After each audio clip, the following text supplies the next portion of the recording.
So day 2 అయితే మాకిలా start అయింది. Early morning లేసి మేమైతే రెడీ అయిపోయి డాల్ఫిన్ హౌస్‌కైతే స్టార్ట్ అయిపోయాం. దారంతా చాలా బావుండింది. మావోడైతే సరసరా అని పరిగిస్తా ఉన్నాడు లొకేషన్ చేరుకోవాలనేసి. ఎందుకు? ఇది 800 మీటర్స్ అయితే మనం ట్రెక్ అయితే చేయాలనమాట. కొంచెం పెద్దోళ్ళకైతే కొంచెం ఇబ్బందయితుంది చూసుకోండి. కానీ దారంతా షాప్స్ అయితే ఉంటాయనమాట. మనం కొంచెం చిల్ అవుతా పోవచ్చు.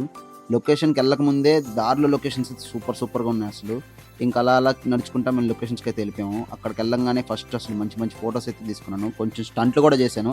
అది వేరే విషయం. సో అక్కడి నుంచి ఇంకొక 200 మీటర్స్‌లో మా వాడైతే ఏదో లొకేషన్ ఉందన్నాడు. పోదాం అనుకోని స్టార్ట్ అయ్యాము. తర్వాత ఏమైందో మీరే చూడండి. ఎకో పాయింట్‌కి. ఆ డాల్ఫిన్ హౌస్ నుంచి ఒక 100 అడుగులు ఏంగానే వల్ల కాలేదు. ఇంకా చూస్తే 200 మీటర్లు ఉంది. ఇంక ఇలా కాదని ఈడ ఆగిపోయాం. మీరు వచ్చినా కూడా జాగ్రత్తగా రండి. ఓకేనా? ముఖ్యంగా వాటర్ బాటిల్ తెచ్చుకోండి. ఇక్కడ 5 లీటర్లు లేదంటే 20 లీటర్లు అమ్ముతున్నారు. 2 రోజుల నుంచి నీళ్ళు లేకుండా బతుకుతున్నాం మేము. దారి చూసారంటే మీకే అర్థం అవుద్ది ఎంత కష్టంగా ఉంటుందో. అందుకనే మేము వద్దని చెప్పాము. మేము కూడా ఆగిపోయాము. సో ఇంకా మరిన్ని వీడియోస్ అయితే రాబోతున్నాయి. సబ్స్క్రైబ్ అయితే చేసుకోండి. Bye bye.